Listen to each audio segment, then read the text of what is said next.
call this meeting to order at 6 p.m. I want to acknowledge that we're in Treaty 1 territory and the land on which we are meeting is the traditional lands of the Anishinaabe, Cree, Ojibwe, Oji-Cree, Dakota, and Dene peoples, and the homeland of the Métis Nation.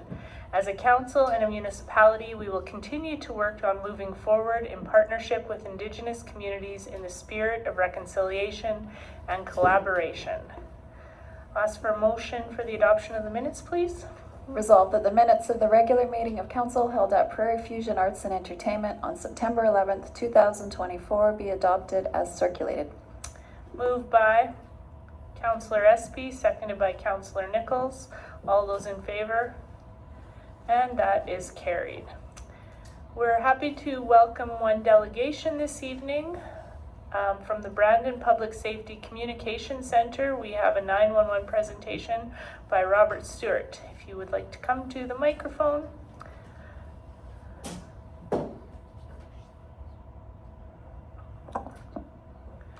Welcome, and the floor is yours. Thank you very much. So we'll start with some introductions. If I can make this work. There we go. So, as mentioned, I'm Robert Stewart, so I am the Director of Public Safety Communications with the City of Brandon. I also am the past president of the Association of Public Safety Communications Officials Canada, which is the national association that represents public safety communicators. That's 911, dispatchers, call takers through Canada. And I also sit on a couple of national committees, primarily the Public Safety Steering Committee through Public Safety Canada, as well as the Canadian Institute for Public Safety Research and Treatment through the University of Regina, which promotes public safety research, treatments, those kinds of things throughout Canada. We make recommendations for what kind of research universities should be doing when it comes to mental health for public safety communicators. Public safety communicators quite regularly, they're on par with police, fire, and ambulance in mental health sort of symptomology, with 1 in 5 public safety communicators suffering or complaining of symptoms of PTSD, anxiety, depression. So it's a pretty big thing within the sector, the industry. We provide some services for the city of Portage la Prairie. First one being call assessment. We do call assessment for all 911 calls that come in. We do call assessment for any fire-related calls that come in through Portage la Prairie as well. Remember that we're talking to people that are potentially facing the worst day of their life. At the very best, it's a bad day for them. Staff that do 911 call taking, fire dispatch, they have over 3 months worth of intensive training, which includes theory and practical work that they do before they're allowed to answer their first phone call on their own. We also, for Portage la Prairie, do fire dispatch. We do resource deployment. We page out the fire departments in the case of a fire call. We give the fire department those call details that they need in order to properly deal with the situation at hand. That particular job is communicating directly with other public safety personnel, public safety professionals, such as fire department members directly. We also do some other emergency communication type services that we can do for Portage la Prairie. If you had a very large incident, for example, if you had communications with the Office of the Fire Commissioner, we do some large deployment communication stuff with the OFC as well. So let's be a little bit more specific about what 911 is, because 911 hasn't just been a 3-digit phone number for at least the last 25, 30 years. 911 is more than that. 911 actually utilizes a voice and a data network, so those run in parallel to each other. So when you phone 911, when you dial the numbers, you're actually put on a network that is different than the normal telephone network that you're currently on. It's a network that runs in parallel with the normal voice network. Yes, we do get voice on that network as well, but we also get data. And that data comes in the form of what we refer to as ANI-ALI, automatic numbering information, automatic location information. And that's really where the magic in 911 lies. Somebody who phones a 10-digit phone number to make a request for help, At best, you've got the phone number that they came from, maybe an area or a business name.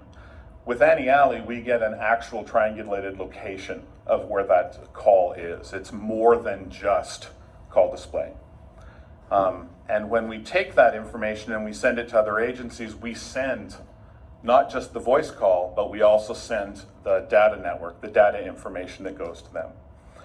That all happened, started in about 2005, and a few years later, we started to get some much better location for mobile phones. I remember working in the industry when phase 2 Annie Alley came into play, and it made a huge difference. It was groundbreaking for being able to tell where callers were when they were on a cell phone. Before that, all we got is the subscriber information, the place that they lived and their phone number, and that was all we got before that. So it was a big deal. Next generation 911 is probably what many of you have heard coming in the near future. Somewhere around 2025, next generation will come in, and it'll take that basically analog version of 911 that works over the copper phone lines, and it'll be turning it into the digital age. Locations will be much better. They won't be radio triangulated. They'll actually be locations of cell phones and phones that are actually dialing that number. The whole province should be on it by the end of 2025, and my center will be on it. We'll be one of the first public safety answering points, or PSAPs, in the province that's on it. So what is 911 sort of in relation to police, fire, ambulance? So if you think about police, fire, ambulance, those are the three main services that we've got. A lot of people sort of mush or merge 911 into those three services. We're actually a separate service on our own. So how does that work when it comes to Portage la Prairie and our center? So my dispatch center has 8 primary positions. We've got a few more than that. 2 of those positions are dedicated to 911 only, and that's because the Public Safety Answering Point Act, the Manitoba PSAP Act, dictates that we have to have at least 2 people on 911 at any given time. But every single one of those positions and every single one of those roles can collect 911 calls. So if the 2 people that are dedicated to 911 are on the phone, the other 5 or 6 people that are in the room can take those overflow calls to help them get answered more quickly. When you phone 911, you're met with 911, what's your emergency? So unlike on television where they say police, fire, ambulance, and they let you choose the service, we want to get a couple of details before we decide who the primary responding agency is. We ask your emergency, we ask your general location. That whole 911 call takes about 20 to 30 seconds. If it's decided that you need the RCMP, for example, we'll transfer you to the RCMP Dispatch Center, which is D Division Headquarters, which is in Winnipeg, and they will then answer the phone and take the details. We stay on the line until we know that the call has been connected, and we make sure that they get the location, the general location right, and then we hang up the phone and let the RCMP deal with it. The RCMP call taker deal with the call as they see fit. Same happens with medical calls. If you need an ambulance, we transfer you to the Medical Transport Coordination Center, MTCC, which is in Brandon as well, different location than ours. And we wait on the line until the call has been connected. We do what's called a warm transfer, and we let them know, hey, I've got a caller calling from Portage la Prairie. They have somebody who's fallen with a broken leg. We let the call taker then take over the call, and we disconnect so that we can answer the next 911 call. The only time that's a little bit different is when it's a fire call, because we dispatch your fire department out as well. So when a 911 call comes in and it's a fire-related call, that operator, that call taker keeps the call and then switches into fire mode and starts asking some very specific questions depending on what the main problem is. Different questions for a structure fire than would be for a car accident, for example. And we have a protocol, we have cards that we have questions, the scripting that we specifically ask for each of the different types of events.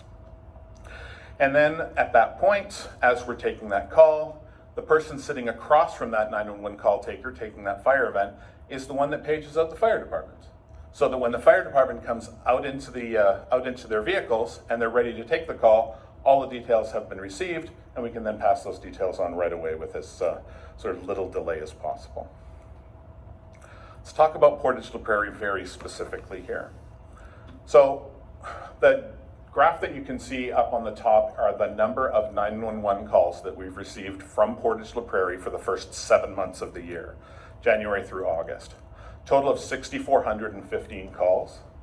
The amount of time we spent on the phone with those 6,400 calls was 3 hours, 35 minutes, and 32 seconds. So we have some pretty good stat keeping abilities where we are. 42% of those calls got transferred to the police. The vast majority to the RCMP, few of them to Manitoba First Nations Police Service as sort of bleed over from where the cell phone call, the tower that the cell phone call was picked up on. Approximately 20% are fire department related calls, 22% of them are ambulance calls, and then 16% of those calls are what we refer to as nuisance calls. Calls that really 911 as an emergency service shouldn't have received that call at all. Sometimes they're hang-ups, sometimes, yes, they are calls for people trying to get pizza delivery. And sometimes they're just plain non-emergency calls. So you can sort of see the spread. We aim to answer all calls within 15 seconds, 90% of the time. And for Portage la Prairie, the stats show that we do answer 911 calls in 15 seconds or less, more than 90% of the time. Oh, come on, you were working so well. Maybe that's my last slide. That's it, yeah. That's why it won't go any further. Yeah, so are there any questions? Thank you. Does anybody have any questions? I have you go ahead, Councillor Doyle. I just had a question regarding, you said the calls are typically 30 seconds to your number, and then they get dispatched to police or ambulance, or you dispatch directly to fire, correct? Right. So is there, like 30 seconds doesn't seem like a long time, but is there instances where that 30 seconds to be put onto the next dispatch becomes crucial, right? I think, through your worship to the councillor, I think that the 20 to 30 seconds that the call takes, I mean, this is standard around the world. I don't know that that 20 to 30 seconds is crucial in and of itself. It's built into the system.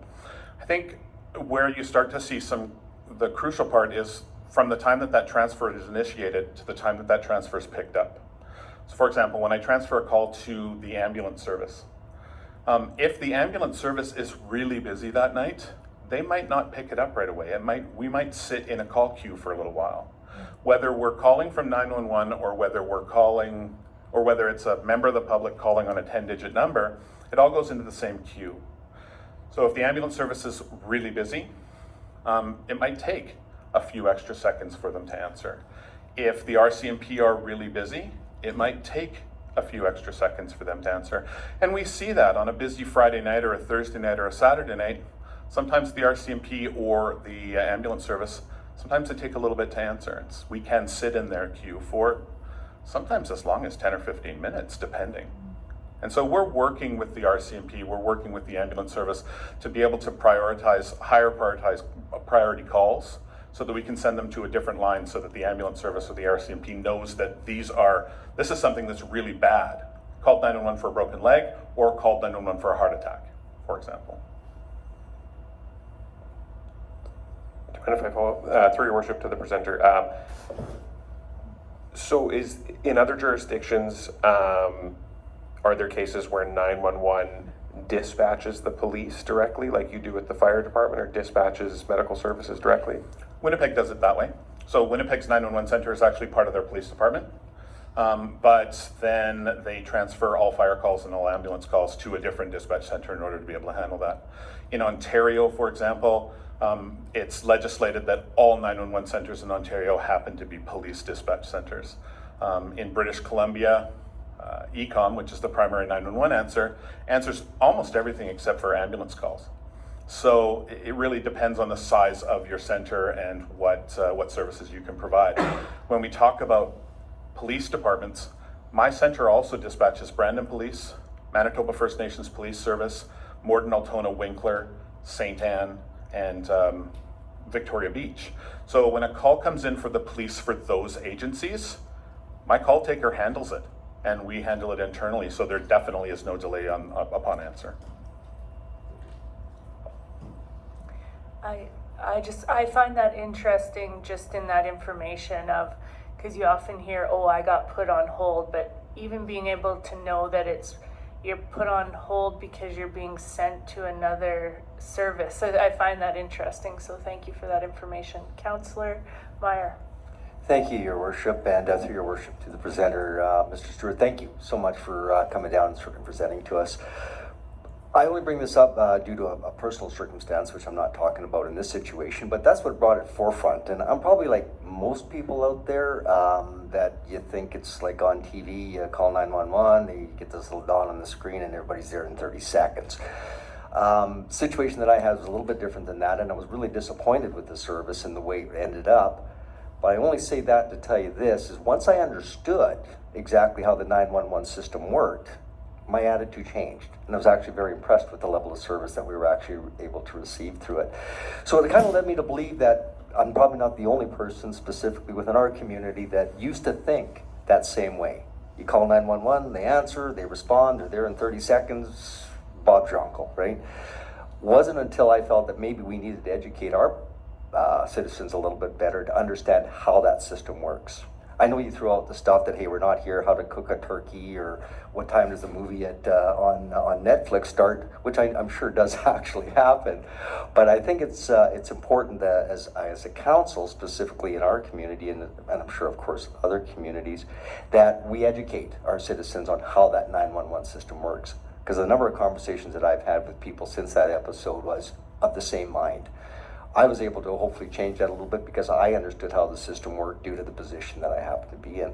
So coming here and presenting this, I think is immeasurable, and I think it's great that you were able to do that, and I trust that the media would be able to pick that up a little bit as well and be able to get that out so that people do understand the situation. So I admire the work you guys do, and I know you have your challenges like everything else, but again, as a leader within the city, we want to make sure that our citizens are aware of what it is and that you cook a turkey at 450 for 14 hours.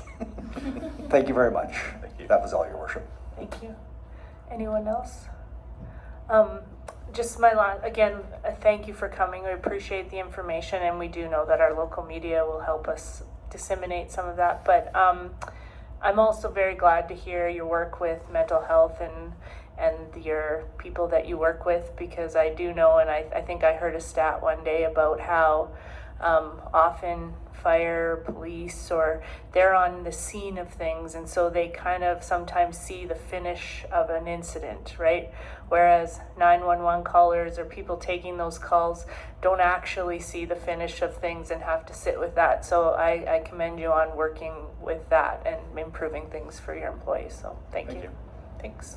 And I'm happy to work with the local media to provide some information that will help people, because I agree with you. 911 is sort of the loss. People don't think of 911 until you dial the number, and they stop thinking of 911 as soon as you hang up the phone because you're waiting for the police, the fire, or the ambulance. And so my staff, who are dedicated to public safety, they don't really get the recognition that they deserve because people don't understand the system. They don't understand what they do, and they don't even understand where they are. Yeah. Yeah. And just on that too, I know somebody who works in the field, and the fact of, they were describing to me one time of how they were on a call with somebody, dealing with what they were dealing with, as there's another call blinking there, and you're just going, somebody else is, like you said, whatever day that is for them. So yeah, I commend them for taking on those roles. So thank you. Thank you, everybody.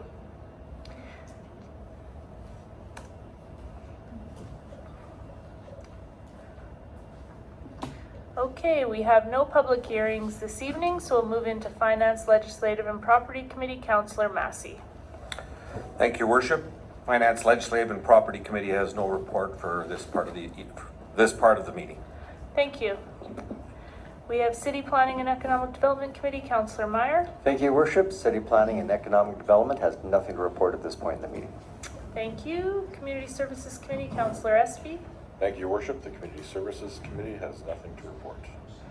Thank you. Waterworks Committee. Councillor Nichols. Thank you, Your Worship. Waterworks Committee has nothing to report on this portion of the meeting. Thank you. Transportation Committee. Councillor Porter. Thank you, Your Worship. Transportation Committee has nothing to report in this portion of the meeting. Thank you. Public Safety Committee. Councillor Doyle. Thank you, Your Worship. Public Safety Committee has nothing to report. Thank you. We have no items of deferred business. We'll move right into new business. We have August financial statements. Finance, Legislative and Property Committee, Councillor Massey. Thank you, Worship and colleagues. In your package, you have the August statements. Last month, you saw the July statements. I just want to point out to Council that next Council meeting, you'll be getting the third quarter statements and also forecasts for year end. So very important next month. Those will be sort of give us a good idea where we're going to end up at the end of the fiscal year. I asked staff for just a couple of highlights, just so you know from last year to this year. You may see changes in the statements every year. That happens, but a couple of key things I think you might be interested in. 2023, of course, was a major construction year, and so we had a lot of claims into the federal provincial governments for reimbursement in 2023 because of Saskatchewan Avenue. This year, the work was much less, so you saw the revenues associated with that. There's less work on Saskatchewan Avenue, so that's one of the reasons you see a difference in the financial statements from last year. Last year, we received our urban policing grant in August of 23, where normally we would get it later on in the year. So that also contributed to the statements and from last year to this year. And you might be interested to know that the city has received this year, which are reflected in the statements, the insurance funds for Coco Plat's Rec Club. We got that in August of 2024. Great project. We're so thrilled that that project's going ahead, and then it was great to see the our insurer covered the parts that they had to cover, and it sounds like it went very well with our insurance company. So those are for your information only. As I say, next month we'll be bringing forward a much more detailed statement and forecast for you. So this is just for your information. Thank you, Worship. Thank you, Councillor Massey. Does anybody have any questions on those? No? Okay. We'll move another item of new business. We have our submission of a resolution to AMM, the Municipal Board. Again, Finance, Legislative and Property Committee, Councillor Massey. Thank you, Your Worship. Colleagues, in front of you, you have a proposal to add our name to a resolution to go to the AMM convention that has come forward from a number of municipalities. And it's to look at the role, the review, and revision of the municipal board mandate, role, function, and practices. So council has to either approve or turn this down for it to go to the convention. And what we would be doing is adding our municipality's name to ask for this review of the municipal board. In the background, as you know, the Municipal Administrators Association, they are the administrators, the people like our city manager that deal with the day-to-day details. And they have had a lot of concerns lately with the outdated responses and the delays and the practices of the municipal board. And they brought these to the government, and the government responded by saying, you know, this is something really, because the board reports directly to the minister, that really you need to deal with it through that process. So the Association of Manitoba Municipalities at their convention would be looking at this resolution, the delegates would be, and as I say, the proposal here, when you read the resolution, is to looking at the role and mandate of the municipal board. So the administrative recommendation, and I'll read the recommendation in entirety. It's important you understand the process here, that the Council of the City of Portage la Prairie approve the submission of a resolution asking AMM to lobby the province of Manitoba to undertake a comprehensive review of the mandate, role, and function of the municipal board, to evaluate its relevance and actual value in today's municipal sector, and further, that the province of Manitoba complete a third-party value-for-money service delivery review of the municipal board processes and undertake process improvements to streamline functions, reduce red tape, and reduce municipal costs. And finally, further, that the province of Manitoba engage AMM, that's our Association of Manitoba Municipalities, and the Municipal Administrators Association to participate as key stakeholders in the preparation of terms of reference for these efforts and any steering or oversight body for this work. And I would move that, Your Worship. Moved by Councillor Massey, seconded by Councillor Meyer. Any questions or comments on that? Councillor Massey? Thank you, Your Worship. Colleagues, I urge you to support this resolution. I think it's time that the municipal board has a good look at itself. And I know, I want to make it very clear, we are not looking here at the people working there. They're good civil servants. It's looking at the role, the mandate, and how they operate as a board in today's world of municipal government. And I draw the attention of the council to, you may recall a time when we had a very significant loan that we had to do for Saskatchewan Avenue. And we had an excellent interest rate on that loan. And we had given the heads up to the municipal board. The bank at that time was really asking us, have you got approval yet for this? And we had to really push hard to get finally an approval from the municipal board to get that borrowing at a very good rate. If we had lost that borrowing, we would have been paying thousands of dollars more in interest payments. And that's just an example of the things that administrators are finding. And let's face it, we want to be treated as a mature order of government. We are a strong municipal government here in the city of Portage. We have professional staff.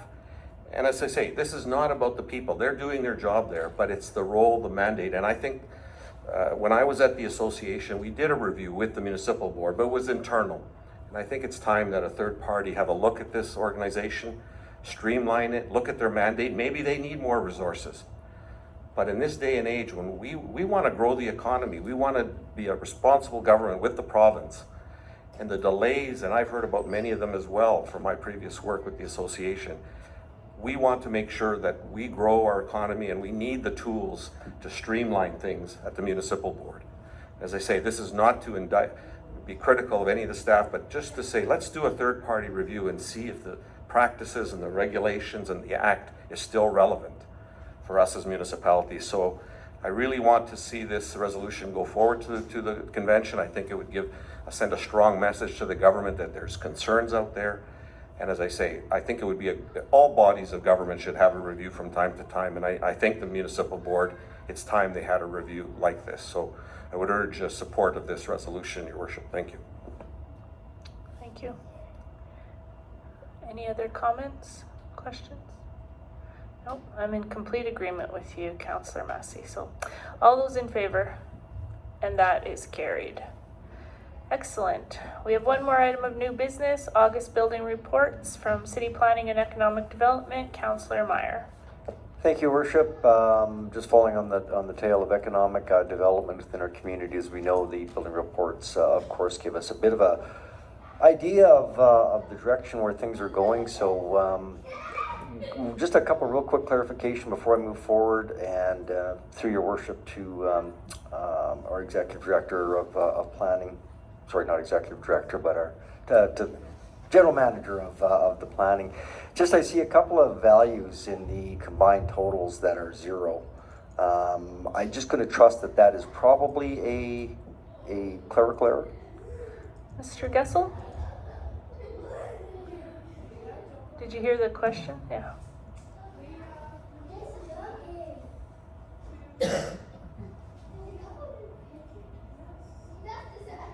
If you want me to refer to the specific lines, I can do that. Can you just refer to the line? Sure. So on the August 2024 combined totals, which I'm going to direct council to in just a minute, under commercial, you show 11 new permits, but with a $0 value, 10 repair permits with a $0 value on 2024 year to date, and then last but plumbing 52 with a 0, and 6 demolition under miscellaneous with a 0 as well. Yeah, at the time, they didn't have the exact dollar value. They were still calculating them. Okay. So we just had the total permits put in so that we could ensure that we had the report sent forward. Got it. So then I want to just take council back quickly here, just to refer to the actual split then between the city and the RM, although majority of the time I refer to both the city and the rural as a combined area, but when you look at the total value of the permits on the bottom, you're actually roughly looking at about, my math's not all that good, but you're about $316 million is the way I really have it when you add the total of permits to date, where the combined report shows a total of 297. So it's actually even better than that.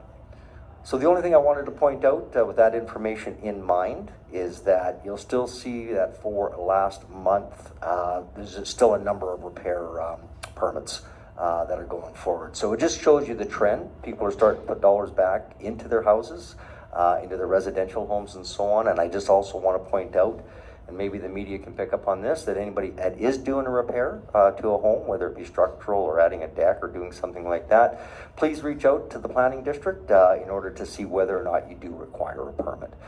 It's a lot easier in the beginning than it is begging forgiveness at the end of the day. Under the commercial side, you're going to see a number of new buildings, so you see the trend continues with that, and also a dollar value of repair going back into that. That said, the majority of the permits, of course, are from the hospital, but the trend you're starting to see is the increase in RTMs, the increase in especially multi-level apartments, or R3, or density housing as we might refer to it. New single homes are up year over year, so it's just a positive report. And as everybody knows, I really like to talk about it.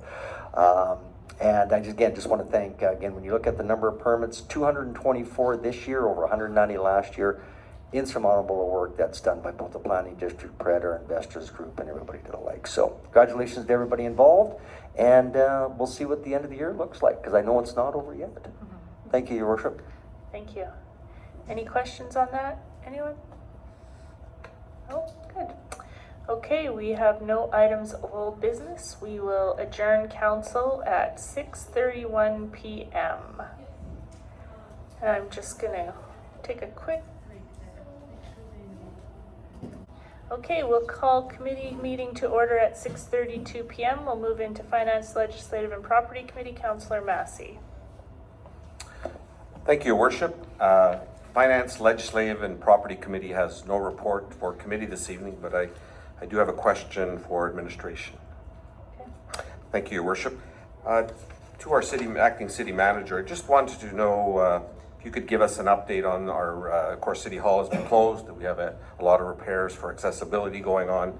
Could you give us sort of a timeline for the completion of those repairs, how we're doing on budget, and what the improvements are going to be for the public at City Hall once these are completed? Absolutely, through Your Worship, to Councillor Massey. I've been at City Hall quite often, keeping tabs on this project, and I can say it's well underway. There has been a lot of demolition happening. Where the safes were that are going to be creating the elevator shaft, those have been removed. There's been a lot of framework done, concrete work, that sort of thing. There was a bit of a delay that was noted. There is some plumbing that was kind of unexpected when the walls got opened up, so that's having to be relocated. There was some engineering involved in that, and a few kind of hiccups along the way, but so that has delayed the project a little bit, but we do have a path forward at this time, and they are working ahead over the next 2 weeks to hopefully resolve that plumbing issue. When the project overall is done, in terms of accessibility, as we mentioned, there will be the lift, so the members of the public will be able to come up through the ramp that's there, use the accessible countertop that's on the main floor, use the lift to get to the second floor, and there will be accessible washrooms upstairs as well. So when this project's all said and done, it should be a fully accessible area for the public to be receiving services. In terms of budget, this is one of those few projects that came in slightly below anticipated budget in terms of the initial contract costs. So we're using this as an opportunity to reallocate some of those funds to renovate City Hall. There was some initial plans to do things like carpet and paint, but with some of the additional accessibility money being available, we're taking it a little bit further. We're already close to the public. We've already kind of reallocated staff. People are getting used to it. So we're really using this as a one-time opportunity. When we reopen, in addition to flooring and paint, there will be minor things from blinds to new workstations for the front office staff, new reception desks. The washrooms on the main floor will also be getting a refresh.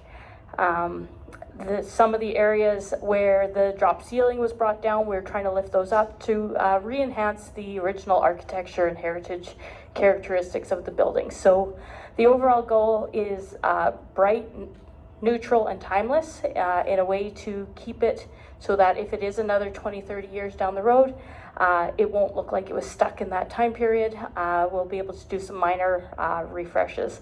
And at the same time, again, one of the big focuses is on highlighting the heritage characteristics. We're also looking at energy efficient lighting throughout, some motion sensing, that sort of thing where possible. Yeah, and at this time, in terms of schedule, as I mentioned, we are delayed. We are anticipating sometime mid-November at this point. The goal with the contractor is to get the main area, reception area, and the second floor back in service for staff and council to be able to conduct business. And then there will be additional work focusing further back in the, I'll say, the back of City Hall. But the priority is to get everybody relocated back to the main area and get staff and be able to service public from the city, from City Hall again as soon as possible. Maybe I missed it, Ms. Friesen, and have you got a sort of a projected date when the public can go back to City Hall? At this point, we're still hopeful for the first meeting in November would be back at City Hall. There is some, as much as the contractor can say, hey, here's your office back, there is a lot of IT involved in relocating. There's getting configurations and networking all back together, that sort of thing, once we're able to actually access the area. So I don't want to overpromise, but it's still our goal for that first week in November for at least that meeting to go ahead. Thank you, Ms. Friesen. Just on that, bright, neutral, and timeless, I haven't heard that yet, so I really like it. And I saw today that they've started on some of the improvements on the exterior of City Hall too, with scraping of some of the architecture. What are they called? I don't know. Yeah, the exterior is mainly focusing on just a refresh of the paint on the soffit and downspouts. That's really our focus on the exterior. There's also some exterior lighting that's going to be going ahead in the very near future, which will help with our color changing opportunities that we have on the bridge. So that's, I'm going to say, still in progress, but coming. Exciting. Anyone else have questions on that? Anything else, Councillor Massey? No, Your Worship, thank you. Thank you. Okay, City Planning and Economic Development Committee, Councillor Meyer. Thank you, Ward. Thank you. Bill? Push the mic down. Thank you, Your Worship. I actually have nothing on the agenda, but I would just like to bring just one quick item to the forefront. We always talk about economic development, and sometimes we have some organizations within our community that sometimes go under the radar. Some people certainly are aware of it, but I would certainly like to ask my colleague, Councillor Nichols, that sits on the Community Futures Heartland Board, which is a big economic driver within our community. And just it's been a while since we've had an update, and I was kind of just asking where we're at with it. Well, thank you. Thank you, Councillor Meyer, and through your worship to council. I sit as a director on Community Futures Heartland. And so a couple of notes just to bring us a little snippet of where we are today. We had a meeting last week and it was very well attended. And I'll just go through some points here with you. So business advisory services are up from previous years, and we have reached our target at halfway through the year. Inquiries continue to come into our office, and business confidence seems to be high in the region. Loan requests are strong for the first half of the year. Spring and fall loan interest have been very positive. We have 42 loans on the books with Heartland right now. We continue our strong relationship with Pred, being a partner, and with their Executive Pulse Client Tracking Program, PERT, and the upcoming business walks.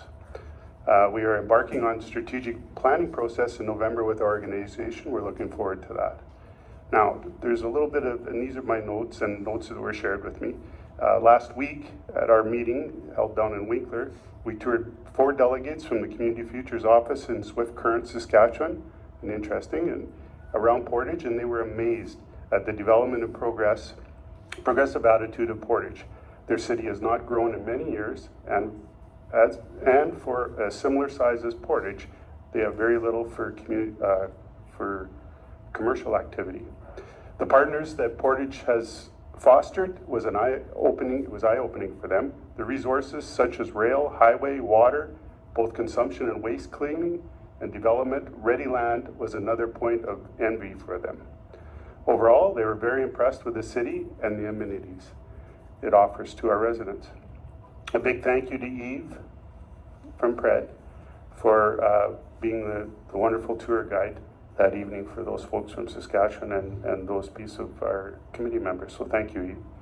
And I you know, I just see this as it's moving and shaking that piece, and if you have, you know, if you have a business that you're thinking about venturing into and there's some information, they run wonderful programs, all kinds of teachings, please reach out to Community Futures Heartland.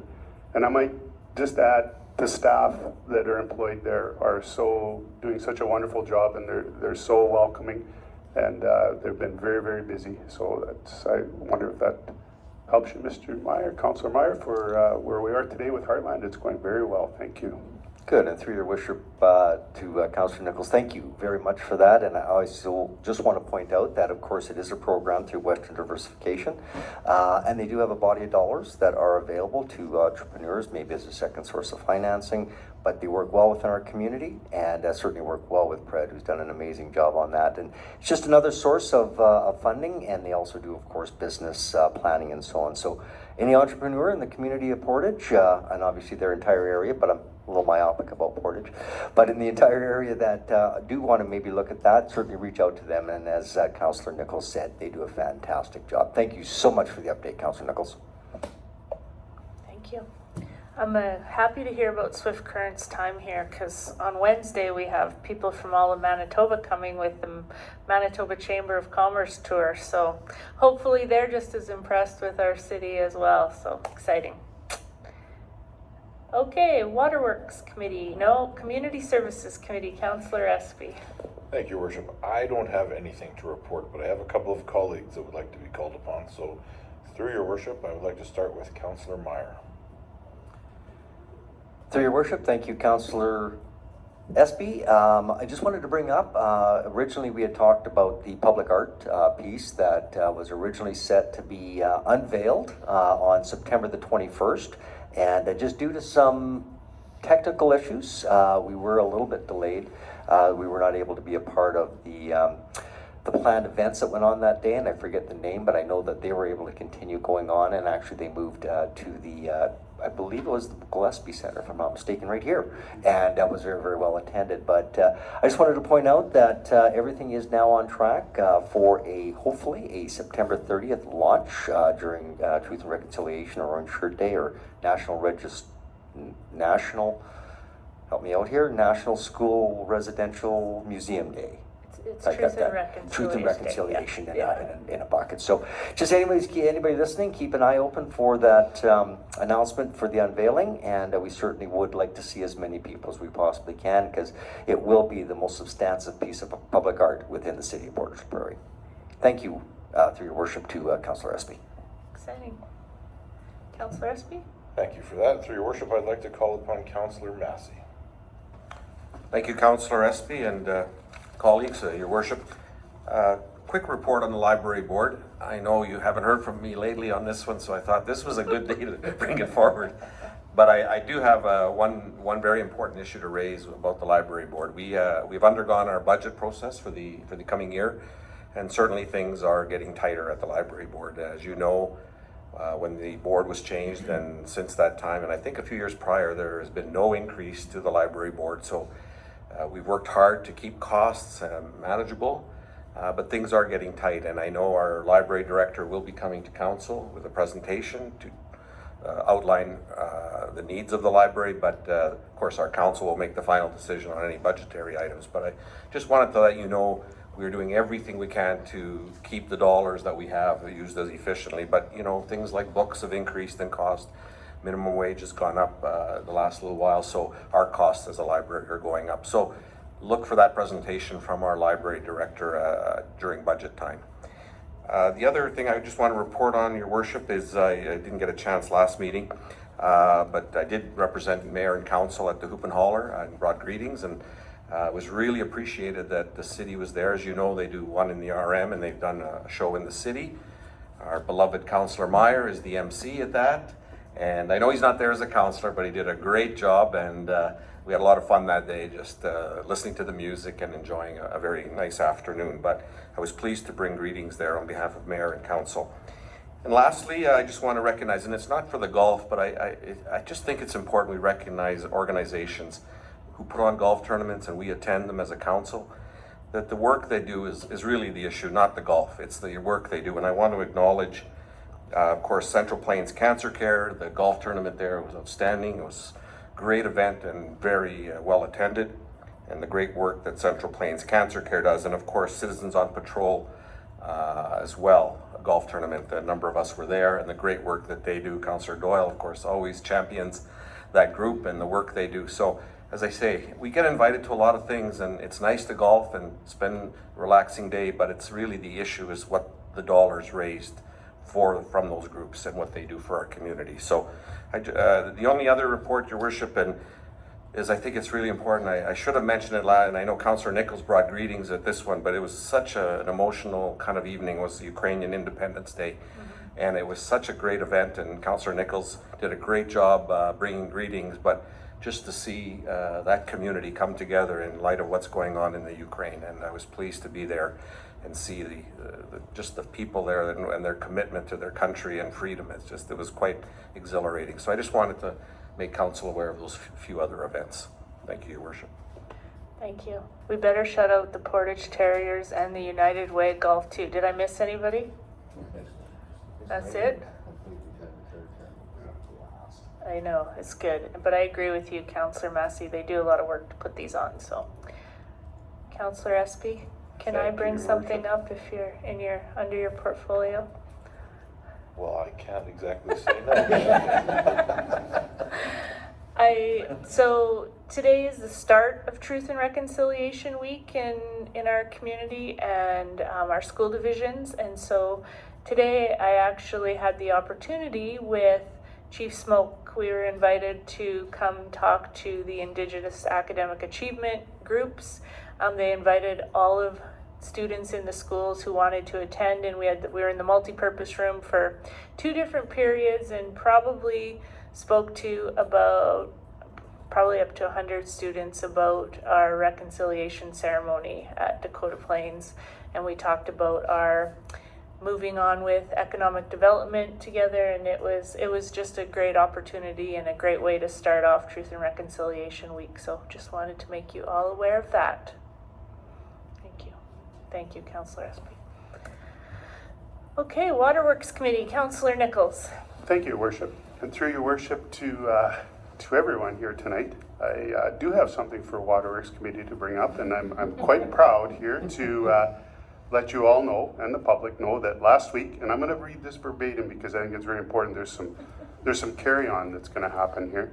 Last week at the annual Western Canadian Water and Wastewater Association Conference, the City of Portage was awarded first place in the Taste Test competition. This conference is held, and here's the carry-on to it. This conference is held each year, and attendees are invited to bring in a sample of their water system for taste testing. 3 judges rate the samples for visual appeal, scent, and flavor, and give the water an overall score from 1 to 10. Portage was ranked the highest, beating out large centers like Winnipeg and Calgary. So, besides epic bragging rights, the winner is sponsored to represent Western Canada Water at the American Waterworks Association, ACE, conference, which will be held in June 2025 in Denver. So, the City of Portage is officially the best in the West at this point, and now we're going to go on to bigger and better things.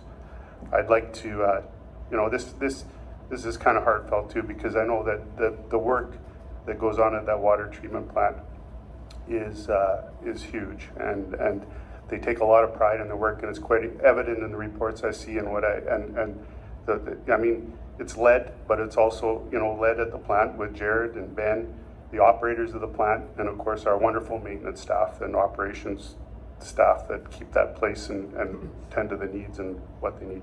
And of course, our director, Carly Friesen, is top of matter here and top of name on, and so they actually, just to get it right, I will read what they got here, and it's a winner of the Best of the West Water Taste Test, City of Portage la Prairie, held in conjunction with the Western Canada Water Annual Conference and Exhibition, September 18th of 2024. So kudos and thank you.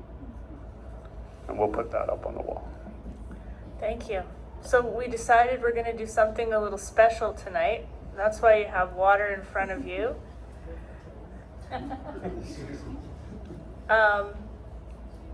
We want to toast the staff and the hard work that they do to keep our water at, I guess, #1 best in the West. We appreciate all they do and the pride that they put into their work. I want to toast council for making the decisions to spend the money in the right way.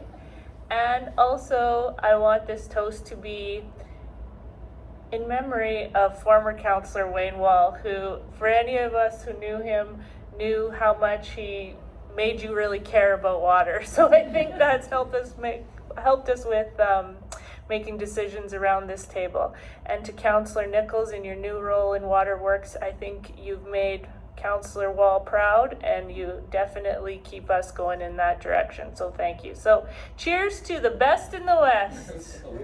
Cheers.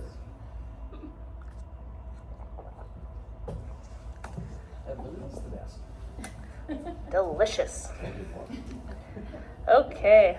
Thank you, Councillor Nichols. Anything else? Oh, thank you, Your Worship. That concludes my report. Thank you. Transportation Committee, Councillor Porter. Thank you, Your Worship. I have a report to council, and it is from Administration Department to Transportation, and it's regards to the strategy for roadway infrastructure investment. So the issue is to, and this is for information only because this is not coming to council until later on. And so the issue is to approve the strategy for roadway infrastructure investment. The alternatives is to approve it, the strategy for roadway investment, or not to approve it. So the background behind this is that it's a 3-year strategy that outlines the City of Portage la Prairie's plan to focus additional investment on roadway infrastructure from 2025 to 2027. The plan responds to the substantial damage caused by the harsh winter spring of 2024, which led to extensive freeze-thaw cycles, significantly deteriorating our roadways. And this strategy aligns with our strategic priorities, including enhancing public safety, ensuring sustainable infrastructure, and fostering economic growth. The City of Portage la Prairie annual budget allocation for the roadway infrastructure will be strategically targeted to 3 key areas, ensuring that the resources are utilized effectively to address the most pressing needs each year. These areas will be adjusted annually based on the ongoing assessments and the priority shifts. The priorities will be outlined annually to the City Council with the appropriate budget allocations outlined, and communications on these annual priorities will be clearly communicated to the public. This will double our current annual road investment budget, and the 3 key areas are as follows. The road resurfacing, so the objective behind that is to extend the lifespan of existing roadways by applying new layers of asphalt or other durable materials. The focus on this allocation will target roads that are structurally sound, but will require a new surface layer to prevent further deterioration. Resurfacing is a cost-effective way to maintain roads before more extensive damage occurs.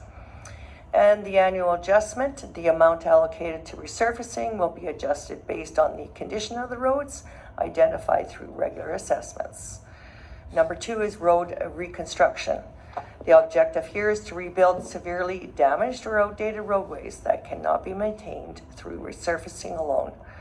The focus on The focus is this allocation will be dedicated to roads where the underlying structure is compromised, necessitating full reconstruction to restore safety and usability. Reconstruction is essential for roads that have suffered extensive damage, particularly following the harsh winter spring of 2024. The annual adjustment, the allocation will be modified each year to prioritize the most critical reconstruction projects, ensuring that the most damaged roads are addressed first. Third one is the annual maintenance and repair, which are potholes, surfacing, cracking. And the objective here is to conduct ongoing maintenance to address minor issues before they escalate into major problems. Focus on this is that this allocation will support routine maintenance activities, including filling potholes, repairing surface cracks, and other minor repairs. Regular maintenance is vital for extending the lifespan of all the roadways and ensuring public safety. Administration will also review additional equipment and a communication strategy to keep the public informed on the progress. Annual adjustment for this is that the budget for maintenance and repairs will be flexible, increasing in years with higher incidence of damage and adjusting as needed to maintain that road quality. So with the completion of the Causeway project, additional resources have become available through the Community Building Fund, formerly known as the Gas Tax Fund. Council will be able to invest an additional $700,000 annually in road infrastructure over the next 3 years. This strategy will not result in an increase in rates to taxpayers in our community. By allocating the budget into these 3 areas and adjusting it annually based on the need, the City of Portage la Prairie will ensure a balanced approach to maintaining and improving roadway of Portage la Prairie, and will ensure a balanced approach to maintaining and improving its roadway infrastructure while addressing the setback in the overall road conditions occurring in the last year. So this will be coming up, folks, in the next week or two, I guess, the next one of the next meetings, and so they're looking for approval. The administration is looking for approval for the strategy for the roadway infrastructure investment, and I believe that this is a solid plan, and it's a well laid out strategy. There's that 3 great areas of focus that they're looking at with no increase to taxes. I think this is a great three-year plan, and it aligns with council's strategic. There are 5 initiatives of the strategic plan, and so I'm looking forward to this coming up at one of the next council meetings. So, thank you very much. Thank you. Any questions or comments?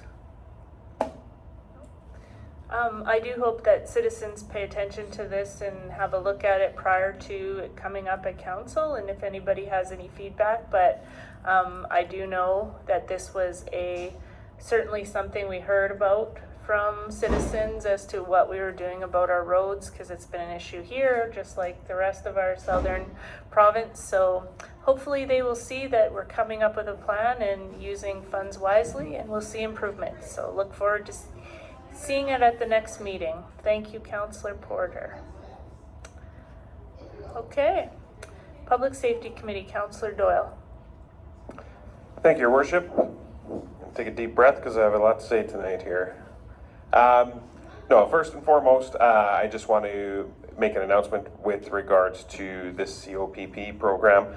They're having their annual barbecue fundraiser this Thursday at River Road Co-op from 11 a.m. to 1:30 p.m. They're a great cause. Go out and buy a hot dog, buy some chips, and buy a drink. It's a great cause. Every dollar they raise goes to support local youth initiatives. So none of the money stays within the program. It all goes towards these youth initiatives. So it's a great cause. Go grab a hot dog. Secondly, Mayor Knox and I attended the railway tracks, I guess, today. Yep. We weren't on the tracks, but we were beside the tracks because Mayor Knox had made a declaration that this week was a proclamation that this week was going to be Railway Safety Week in the city of Portage. I said it last year, and I'll say it again, trains are big. and they can be very dangerous. So you want to make sure when you're anywhere around the train tracks, you want to stop, look, and listen if you want to live, because although they're really big, we know what technology does with noise canceling headphones, etc. And when we're walking around our own little world with our noise canceling headphones on, it's very easy to step into danger there. So the third thing I would like to talk about, it was announced earlier this week on our city's website and our social media, and we just want to make sure the community is informed that 3 of our members of our community safety officer program are transitioning into new careers, with some of them continuing to serve locally as police officers here within the region. So we're very proud of their achievements, and we definitely wish them success, but we also recognize that their departure will temporarily impact the service levels within our CSO program. So to mitigate the impact, we're actively recruiting new community safety officers. And so anyone interested in contributing to public safety in Portage, please feel free to visit the city's website to find out how you start the application process.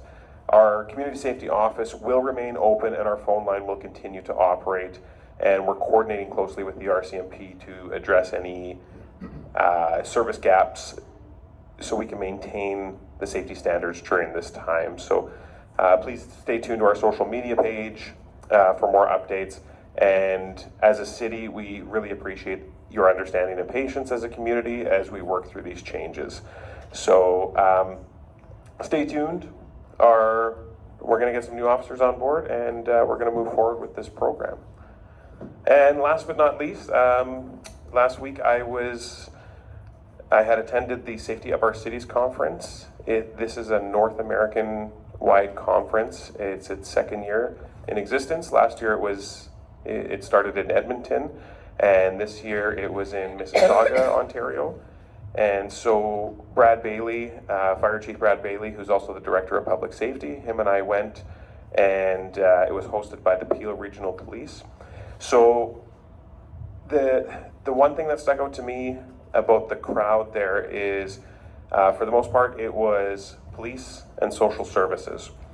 There were 296 people at that conference, and I was the only elected official there out of 296 people, which is pretty wild considering one of the main presentations and 2 of the breakout sessions were regarding partnerships between police and municipalities.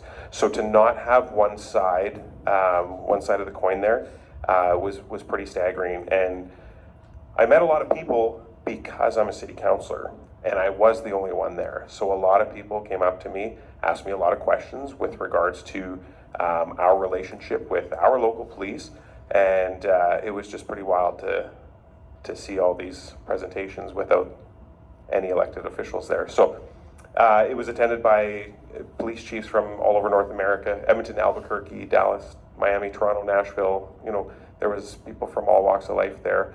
Had some great keynote speakers, and I haven't had a chance to comb through all my notes that I made while I was there, but something that did stand out to me about the content was their community safety and well-being plans of these regions throughout Ontario. So, as I've mentioned before during committee, we're actively working on our community safety and well-being plan for our city. And it was just interesting to see that these regions in Ontario, everything they do with regards to public safety and well-being, they refer back to their community safety and well-being plan. So it's not just a document that is made up and sits in a drawer. Like, this is something that they're constantly referring to as they progress with their police forces and their government. So that was really interesting to see. But next year the conference is in Albuquerque, and I look forward to learning more then. And that's all I have, unless anyone else has public safety on the mind. Anyone? Questions? No? Excellent. Thank you. If nothing else, we will adjourn committee at 7:05 p.m.